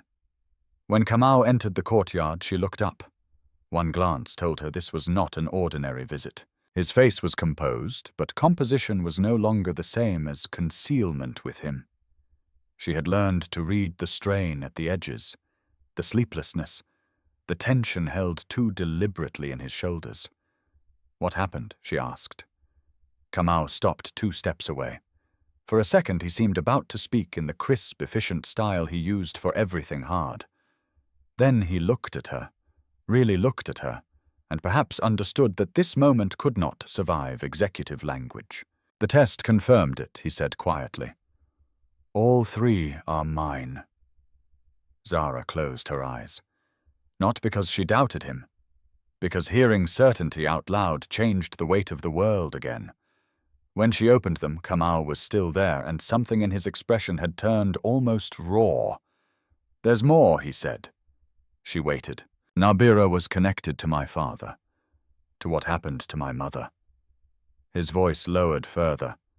I found records, enough to prove she was inside that destruction from the beginning. She has been shaping things around me for years. Zahra stared at him. Then slowly, with terrible gentleness, she said, "So the hatred was fed to you." He did not defend himself. Yes, something passed between them then that had nothing to do with romance and everything to do with moral exposure. Zahra saw the wound. Kamau saw that she saw it. Neither could retreat from that. He took one careful breath. "I owe you more than an apology," he said. "But I will begin there. I was wrong. About you. About what I allowed my fear to make of you. About the cost you would carry while I hesitated." Zahra's throat tightened unexpectedly, not because the words erased anything, because they did not try to. She looked down at her hands. "And what happens now?" Kamau's answer came without hesitation. "Now I tear the rest of it open." By the time Kamau decided to move openly, Nabira had already made her final move. That was the way people like her survived for so long. They did not wait for truth to fully corner them. They struck first, struck hard, and struck where pain multiplied fastest. The day began with fragile hope.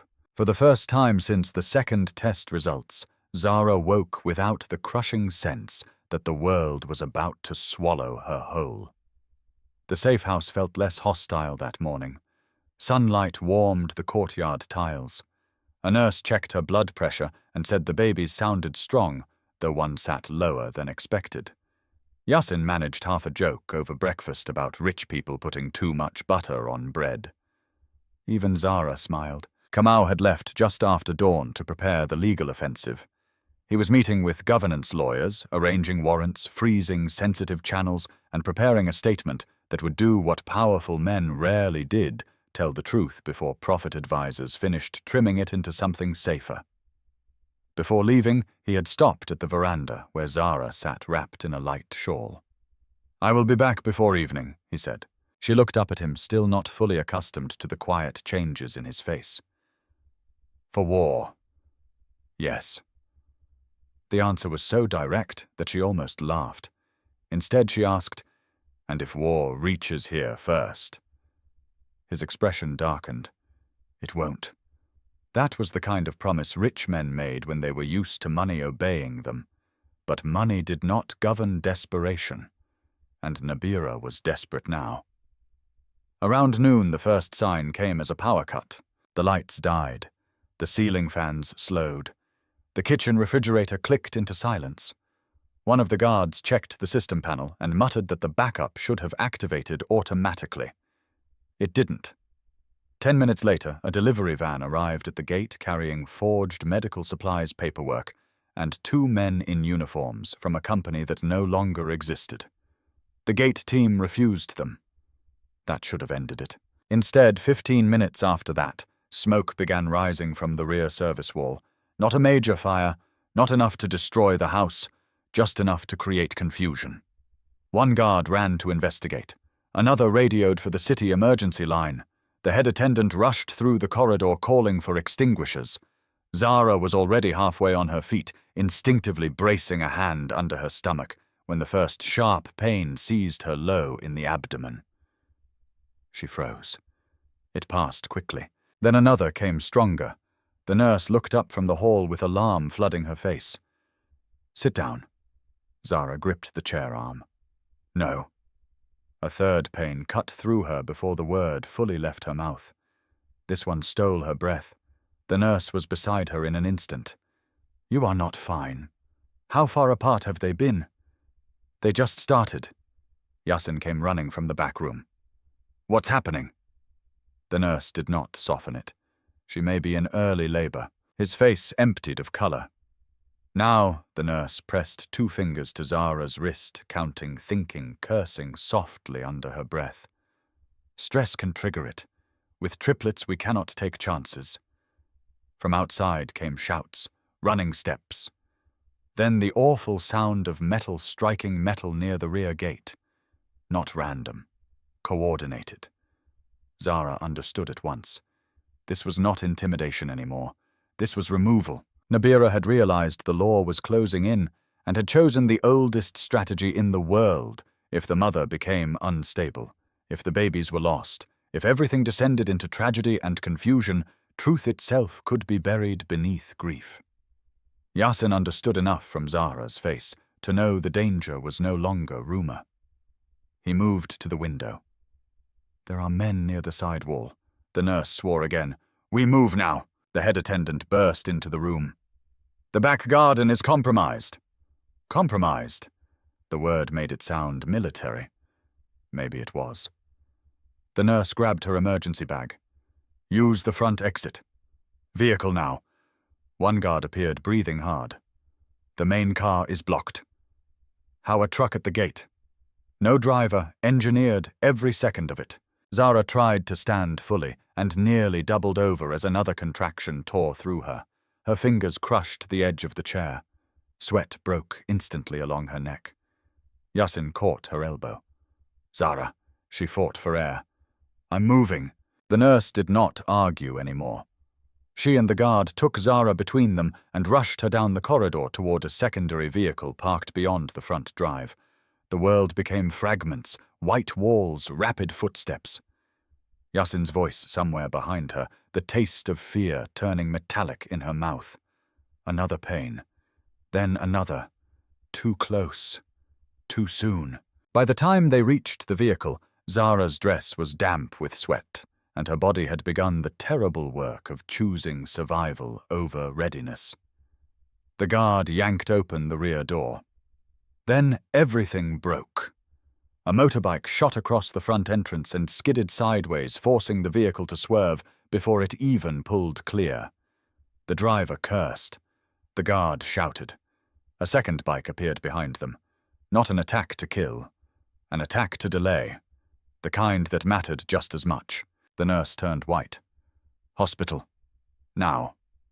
The closest equipped hospital. The private one, the driver asked. No time, she snapped. The nearest with neonatal capacity. The city blurred past in violent bursts.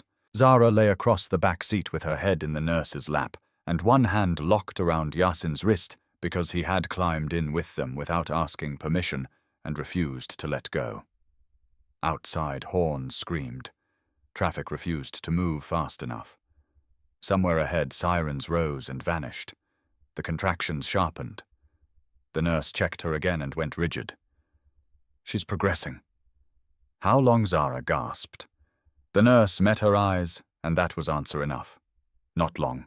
Kamau was in a conference room at headquarters when the first secure call came through. He ignored it because the general counsel was mid-sentence and the room was full of board-level vultures who had finally realized the scandal might be fatal to someone richer than Zahra. Then the phone rang again. Kojo's name. Kamau answered. The words hit like a physical blow. Safe house breach, fire diversion, possible targeted interference. Zahra is in labor. Everything after that became motion. Chairs scraped back. Someone asked what happened. Kamau did not answer. He was already out the door down the corridor in the elevator with Kojo sprinting to catch up. In labor, Kamau said. Early. Stress-triggered, likely. They're routing to St. Mary's District Hospital. It was the nearest. St. Mary's. Not private. Not discreet. Understaffed on good days. A curse ripped from him so roughly that the security officer in the elevator looked straight ahead and pretended not to hear. What do we know about the breach team? Still tracing. One intercepted bike was registered through a shell linked to a vendor Nabira used before. That was enough. By the time Kamau reached the hospital, rain had begun. Not gentle rain. Violent rain. The kind that turned city roads into mirrors of chaos and ambulance lights into smears of red. St. Mary's emergency entrance looked like a battlefield held together by fluorescent light. Families crowded beneath narrow awnings. A child cried near the triage desk. Two orderlies shoved a gurney past with one wheel shrieking. Kamau crossed the lobby like a man made of purpose and fury. Staff tried to stop him. One look at his face ended that quickly. He found Zahra in a labor room behind a curtain that did not fully close. The sight of her struck him harder than any report had. She was sweating, shaking hair clinging to her temples. One hand white-knuckled around the rail of the bed, while the other pressed instinctively over the life inside her, as if she could physically hold the babies in longer through force of love alone. The nurse from the safe house stood beside the bed, briefing a hospital doctor at machine gun speed. Triplet pregnancy, preterm labor, stress event, possible smoke exposure, high risk. Yasin stood in the corner looking too young and too terrified to belong in any of this. When Zahra saw Kamau, something changed in her face. Not relief exactly. Relief was too soft. It was something harsher, a loosening at the edge of endurance. The body, recognizing one more person, had finally arrived to help carry the weight. You said she breathed through pain war would not reach here first. The words cut cleanly. Kamau went to the bedside. He did not defend himself. I was wrong. Another contraction hit. Zahra cried out and turned her face away, jaw trembling with the effort not to scream again. Kamau's hand moved without thought, finding hers. She gripped it instantly, hard enough to hurt. He welcomed the pain. Doctors moved around them with increasing urgency. One checked dilation and cursed under her breath. Another called neonatal. A third asked for operating prep to remain on standby. The senior doctor turned to Kamau. "Who are you?" he answered without hesitation. "The father." The words changed even him. The doctor did not care about his revelation. She only nodded sharply. "Then stay useful or stay out." Useful. For once, wealth could not buy a simpler role. Kamau leaned closer to Zahra. Rain hammered the windows. Somewhere in the corridor, metal trays clanged, and someone shouted for blood products. The entire world had narrowed to the woman on the bed, and the three fragile lives trying to arrive too early. "I'm here," he said. She laughed once through clenched teeth. "That is not the same as fixing it." "No." His voice broke slightly on the word. "No, it isn't." And because truth had become the only thing left between them, he said the one sentence no one in that room expected from a man like him. "I'm sorry." Zahra's eyes flashed to his. Not because apology healed anything in that moment, because she could hear that it was no longer about reputation, guilt, management, or strategy. It was about fear. Real fear. The kind that stripped a man of the right to perform strength he no longer believed in. Another contraction slammed through her. She cried out and crushed his hand so hard his knuckles went numb. The doctor looked up from the monitors. "We're not stopping this. Babies are coming." The room erupted into focused chaos. A neonatal cart rolled in. More staff arrived. Gloves snapped into place. Orders flew. Yasin was guided out despite his protests, tears now running down his face openly. Kamau remained. He should not have been trembling. He had negotiated coups, market collapses, transport riots, armed extortion threats, and political betrayals without shaking once. Yet now, beside Zahra's bed, surrounded by failing equipment and brutal fluorescent light, he could not stop. Because power meant nothing here. Because Triplets did not care who owned ports. Because the woman he had wronged was fighting for breath and blood and life, while his entire past stood useless in the hallway. Zahra turned her head toward him again, exhausted beyond pride. "Don't let them die," she whispered. The plea entered him like fire. Kamau bent close, his forehead almost touching hers. "They won't," he said, though he had no right to promise it. The doctor's voice cut across the room. "Now, Zahra! Push!" And for the first time in years, Kamau Adeyemi, who had ruled boardrooms, silenced enemies, and built his name on cold control, felt tears burn behind his eyes. As the woman he loved, whether he deserved the word or not, entered the storm that would either destroy them or make liars of every darkness that had shaped him. The first baby arrived just before dawn.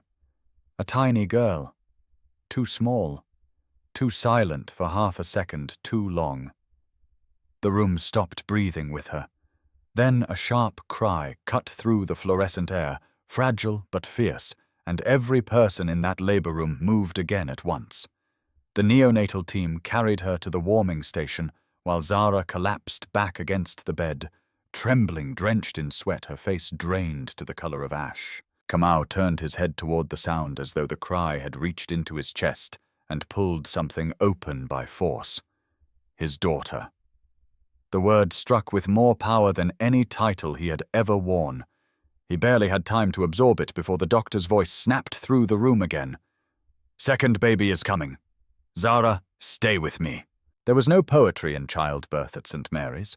No candlelight, no private luxury. Only blood urgency, exhausted staff, rattling equipment, and a woman dragged to the edge of death by pain and sheer will. Zahra pushed again, and again.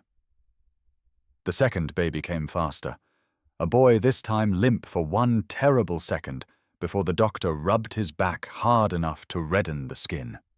His cry burst free as a rasp, then strengthened. Another miracle, another breath stolen back from fear. By the time the third contraction wave took hold, Zahra looked beyond exhaustion. Her eyes were open, but they seemed to see through pain rather than around it. Kamau still held one of her hands.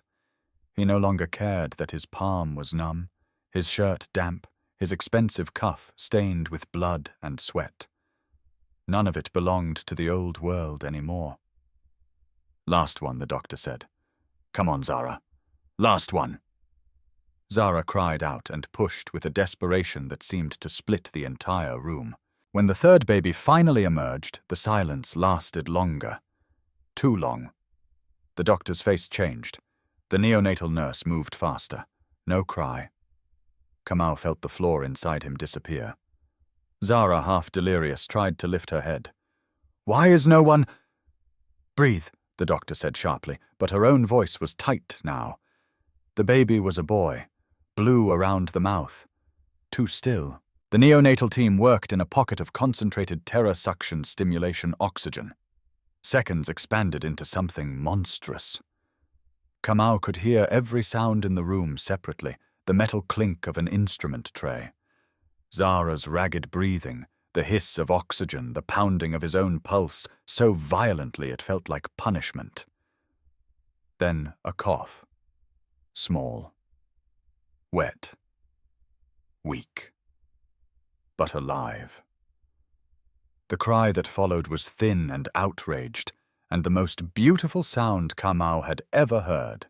He closed his eyes, not from weakness, from impact. When he opened them again, he realized tears had already escaped, and he did not care who saw them. 3 babies. Alive. Too early, too fragile, too close to disaster, but alive. The doctor finally stepped back and stripped off one glove with the exhausted flick of the wrist. "They need the neonatal unit, now." The room shifted into transport mode immediately. Tiny bodies were wrapped, tagged, monitored, wheeled away under warming covers. Zahra tried to follow them with her eyes, but her strength was gone. She reached weakly toward the door instead. "My babies." Kamau bent close at once. "They're alive. Are they all—" "Yes." The single word seemed to travel through her body like delayed permission to fall apart. Her eyes filled then. Not dramatic tears. No great collapse. Just silent, stunned tears sliding toward her temples. As her body finally understood, it had survived something terrible. Kamau pressed his forehead briefly to the back of her hand. 3, he whispered, almost to himself. 3. The number no longer belonged to scandal. It belonged to 3 separate heartbeats now breathing somewhere beyond that curtain. Yasin was waiting outside in the corridor when the doctor emerged. He looked as though he had lived 10 years in the last hour. His face was wet. His breathing had that dangerous thinness that meant he had been fighting panic and lungs at the same time. The doctor pulled down her mask. "Your sister is alive." Yasin's knees nearly gave out from relief. "And the babies?" 3. All alive, all premature. They're being moved to neonatal care. He covered his face with both hands and sobbed once, one raw, broken sound before trying to compose himself and failing. Kamau stepped into the corridor a moment later. Yasin looked up at him through tears and terror and disbelief. "All 3, he asked. "All 3, Kamau said. The boy nodded hard, once, twice, then turned away because his body no longer knew how to contain relief without shaking. Kamau might have said more. He might even have tried. But Kojo appeared at the end of the corridor with the expression of a man carrying the next disaster. "Now," Kamau asked quietly. Kojo came close enough that no one else would hear. "Now." The breach investigation had moved fast. One of the intercepted motorbikes had already yielded a burner phone, the phone linked to a logistics subcontractor. The subcontractor linked to an internal shell vendor used years earlier to route silent discretionary payments. Legal warrants had unlocked mirrored messages from Nabira's private device. There it was. Not enough ambiguity to hide behind. Not enough elegance left to sanitize. Instructions to pressure Zahra socially. To place watchers in the neighborhood, to spread the forged paternity exclusion, to create disruption at the safe house if Kamau prepared a public acknowledgement. One message sent only hours before the breach was so chillingly direct that Kojo had printed it instead of trusting a screen. "If she becomes unstable before the announcement, the whole thing collapses. Do not fail me again." Kamau read it once, then folded the paper. His face became utterly still. "Is governance assembled?" he asked. "Yes." "Press, we can have them within 2 hours." Kojo hesitated. "You should rest first." Kamau looked toward the window at the end of the corridor where dawn was beginning to stain the storm clouds gray. "No," he said. "She has had enough people waiting to do the right thing." 2 hours later, the headquarters auditorium of Adeyemi Global Logistics was full. Board members, senior executives, legal counsel, select press, a handful of investors who had forced their way onto the invitation list the moment they sensed blood. No one knew exactly what Kamau intended to say. That uncertainty alone had turned the room electric. Nabira arrived in cream silk and controlled poise, escorted by an attorney. She had clearly believed there was still room to maneuver, still room to act shocked, wounded, falsely loyal. People like her survived by performing innocence, 3 steps ahead of accusation. Kamau entered from the side corridor without preamble. He looked like a man who had not slept because he hadn't. His tie was gone. His shirt was fresh, but plain. His expression had passed beyond anger into something more dangerous, moral finality. The room stood automatically. He did not ask them to sit. Instead, he walked to the center podium, placed a thick file on it, and looked directly at the audience. "For years," he said, voice carrying cleanly through the room, "many of you have mistaken my silence for ignorance." Stillness fell. Kamau opened the file. "I am here to correct that." He began with the forged paternity result. Not defensively, not vaguely. He displayed it on the screen behind him, then displayed the forensic breakdown, proving it false mismatched registry codes, manipulated timestamps, invalid chain of custody entries. Then the independent, authenticated result. No ambiguity, no refuge. Gasps moved through the room as the paternity confirmation appeared in plain legal language. Kamau did not pause. He moved next to the surveillance deletions from the night in the private wing. Then the mirrored communications coordinating neighborhood harassment. Then the instructions related to the safe house disruption. Then the old financial links between his late father and vendor shells connected to Nabira. Then the archival personnel notes tying her to the period of his mother's destruction. By the time he finished, Nabira's lawyer looked physically ill. Nabira herself had lost her color, though she fought to keep her spine straight. When Kamau finally said her name out loud, it landed like a sentence already passed. Nabira Okeke orchestrated a sustained pattern of fraud intimidation, evidence tampering, and reputational sabotage, he said. Not only against Zahra Ben Said, the mother of my children, but across my household and corporate perimeter for years. The phrase, the mother of my children, detonated through the room. There it was. Public. Irreversible. Nabira stood so abruptly her chair scraped loud enough to make several people flinch. "This is outrageous," she snapped. "A grieving son invents conspiracies because he's too ashamed to admit he was trapped by a servant?" The insult hit the room like acid. Before anyone else could react, Kamau stepped away from the podium. He did not shout. His restraint was far more terrifying. "No," he said. "I was trapped by a lie, and you helped build it." Nabira laughed, but fear had cracked the sound. "You have no proof of intent." Kamau lifted the printed message Kojo had shown him. "I have your own words." Her face changed, only slightly. Enough. She understood then that the ground was gone. Security moved towards her attorney first, then toward her. The man began protesting legal procedure. Governance Council overrode him. Warrants had already been activated. Fraud officers were on their way. Device seizure orders were signed. Nabira's access to every company system had been terminated 12 minutes earlier. She looked around the room seeking allies. None stood. That was the final cruelty of power circles. They adored manipulation until it became expensive. As security reached her side, Nabira turned one last time toward Kamau. "This is because of her," she hissed. "A maid. A body in a uniform. She has made you weak." Kamau's answer came without hesitation. "No. She forced me to stop being a coward."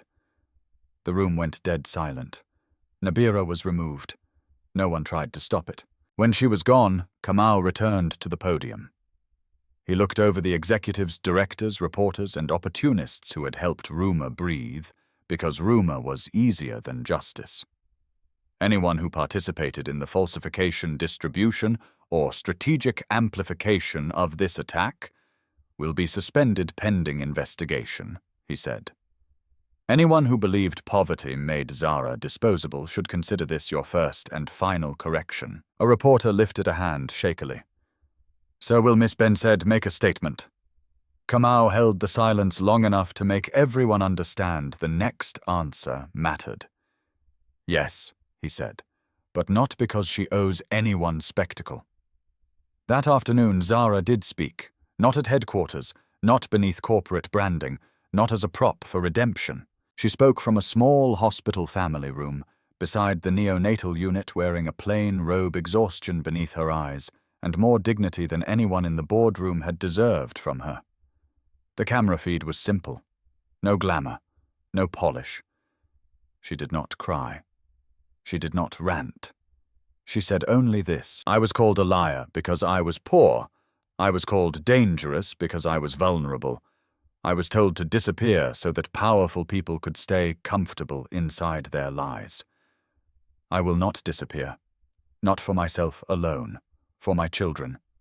For every woman who has been told that truth must bow its head when money enters the room." When the feed ended, even some of the reporters looked shaken, and at St. Mary's Hospital, standing outside the neonatal glass, while 3 tiny lives fought beneath blue light and warm air, Kamau understood that justice did not feel like triumph. It felt like beginning too late, and choosing anyway not to be late again. 3 months later, the house no longer sounded like silence. It sounded like breathing. Tiny, uneven, miraculous breathing from 3 bassinets lined near the long window where morning light poured softly across the floor. Sometimes one baby cried, and the other two followed in offended chorus.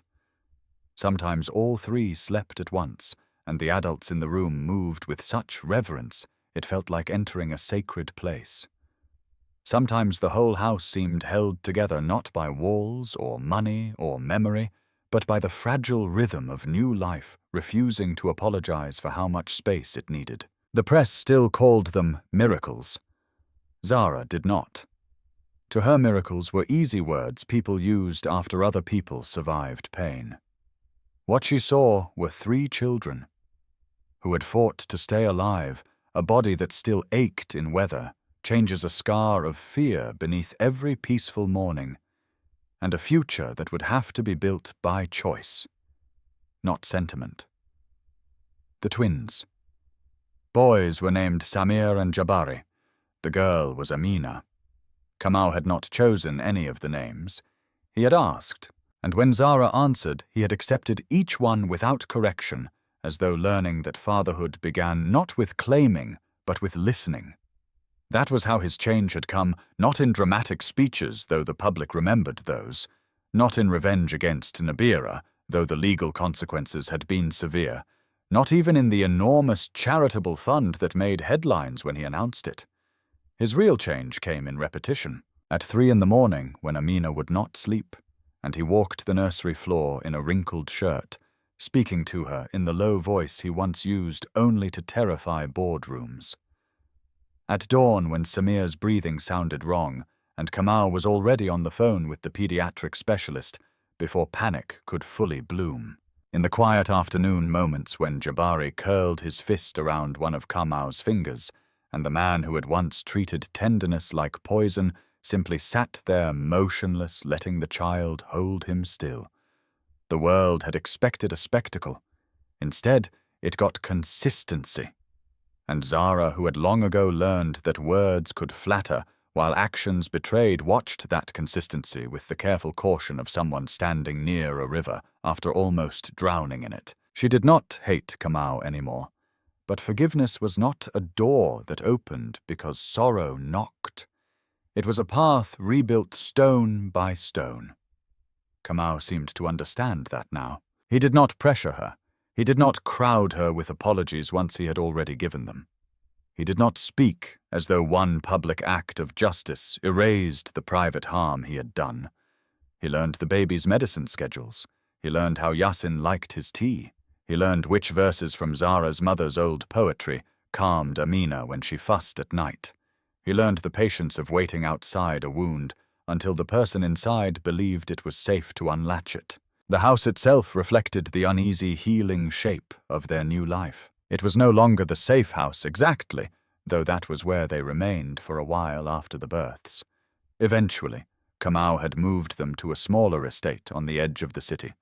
Not one of his display properties, not one that smelled of power and polished stone, but a quiet home with trees, warm-colored walls, a shaded veranda, and a kitchen large enough for Zahra to feel like she existed inside it rather than being arranged within it. She had agreed to live there under one condition. "It is not your house," she told him the day he showed her the deed documents. "Not if I come. Not if my children live there." Kamau had held her gaze and replied, "Then it will be ours only if you choose it." He transferred the property into a shared family trust before sunset.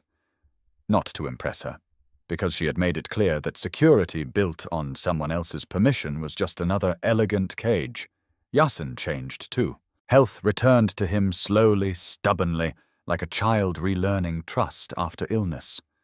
With proper treatment, clean air, regular checkups, and less fear choking, every day his lungs began to stabilize. He filled out. His shoulders broadened. The permanent grayness under his eyes faded. He started school again through a private academic support program Kamau offered, and then carefully pretended not to monitor too proudly. One evening, Zahra found Yasin asleep on the sofa, with one textbook open on his chest, and baby Amina asleep against him. Kamau stood a few feet away, pretending to review emails on a tablet, while glancing up every 10 seconds to make sure the baby's head remained supported. Zahra leaned against the doorway and watched them in silence. A family, some reckless part of her mind whispered. She was not yet ready for the word, but she no longer fled from it either. Justice continued unfolding in the background like distant thunder finally reaching the ground. Nabira was charged with fraud evidence, tampering, criminal intimidation, conspiracy, and several financial offenses tied to shell accounts and falsified contracts. The scandal widened enough to stain not only her reputation, but the networks that had protected her. Several executives who amplified the forged report lost their positions.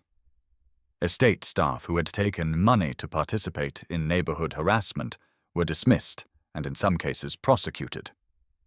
Kamau reopened the internal archive on his mother's death, commissioned an independent historical review, and funded a public legal and mental health advocacy center in Mireille Adeyemi's name for women destroyed by coercive family power and reputation abuse. That last decision mattered most to Zahra, not because it was generous, because it was specific. It proved Kamau had finally stopped using pain merely to justify hardness, and had started using truth to repair what hardness had helped protect. The fund for women workers came next. Domestic staff, market laborers, factory cleaners, single mothers on night shifts. Women one lie away from starvation because powerful people knew exactly how cheaply society valued their honor. When the fund launched, journalists praised Kamau's transformation. Analysts called it strategic moral leadership. Commentators debated whether love had softened a ruthless man.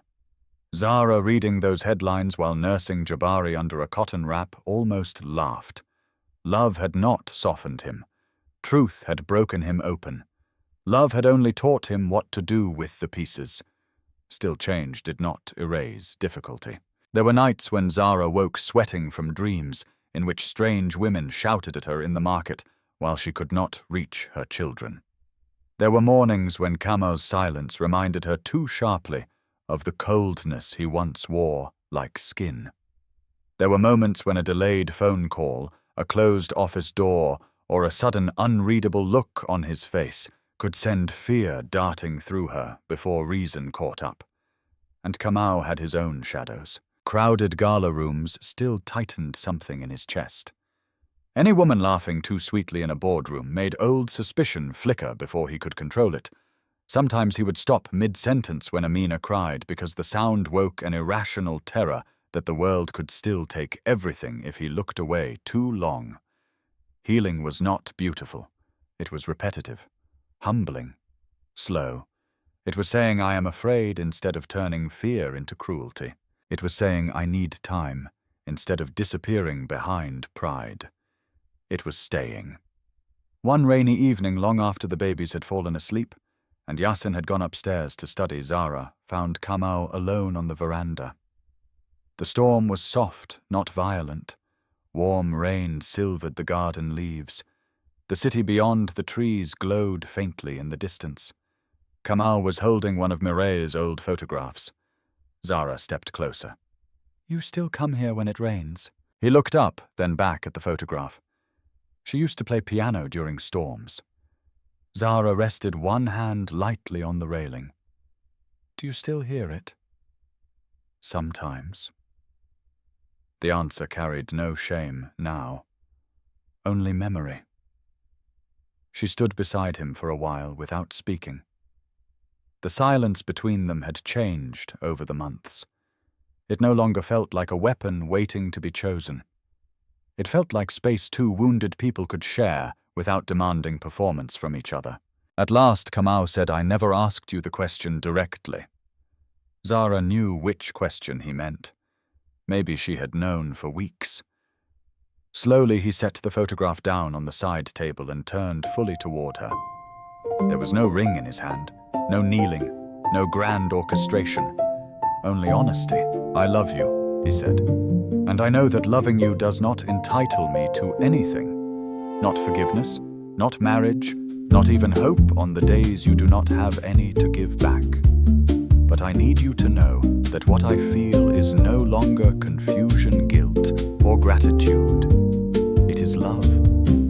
And if there is ever a future where you can imagine choosing me, not because of what I own, not because we share children, not because the world expects a beautiful ending, but because you truly want that life, I will spend the rest of mine proving I deserve it." The rain filled the quiet after his words.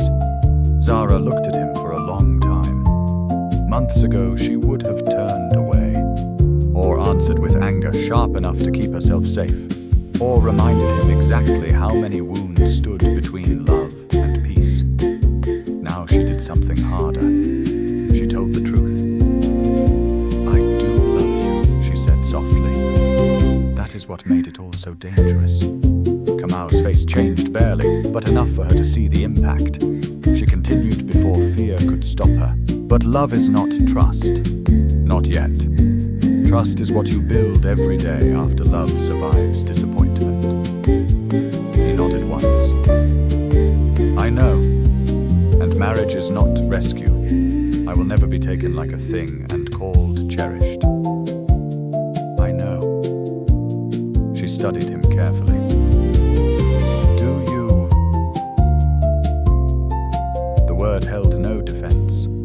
Only understanding earned late. Zahra exhaled slowly. "Then this is my answer." He waited. Not no. Hope flashed across his face so quickly it almost hurt to see. "Not yet," she finished. For one suspended moment, neither moved. Then Kamau gave a soft, broken laugh and lowered his head. "That is more mercy than I deserve." "No," Zahra said. "It is the truth. Learn to accept those without punishing yourself." He looked back up at her then, and something in his expression, something stripped of performance pride and old inherited cruelty, felt younger than the rest of him. Not immature, newly honest. From inside the house, one of the babies began to cry. Amina Zahra guessed immediately. Kamau glanced toward the nursery and then back at her. Together, without another word, they turned and walked inside. That was how the story healed. Not with perfection, with return. With a man once famous for hating women learning how to warm milk bottles in the dark. With a poor maid once shamed for carrying life becoming the unshakable center of a home nobody could silence anymore. With Yasin laughing more often than coughing. With 3 tiny children growing beneath the watch of adults who had learned painfully and honestly that family was not blood alone, and love was not possession, and justice meant very little if it did not become gentleness afterward. Months later, when a reporter asked Kamau during a public event what had changed him, he could have given the elegant answer. He could have spoken about fatherhood, accountability, institutional reform, personal growth. Instead, he said only this: "I met the truth in a woman everyone thought was powerless. And I discovered that power without tenderness is just another form of fear." In the front row, Zahra holding Amina while the boys slept in a double stroller beside Yasin, did not smile for the cameras. She smiled for herself. Because at last, after all the betrayal, all the testing, all the hidden truth, all the pain that had tried to decide their fate for them, she was no longer surviving someone else's story. She was living her own,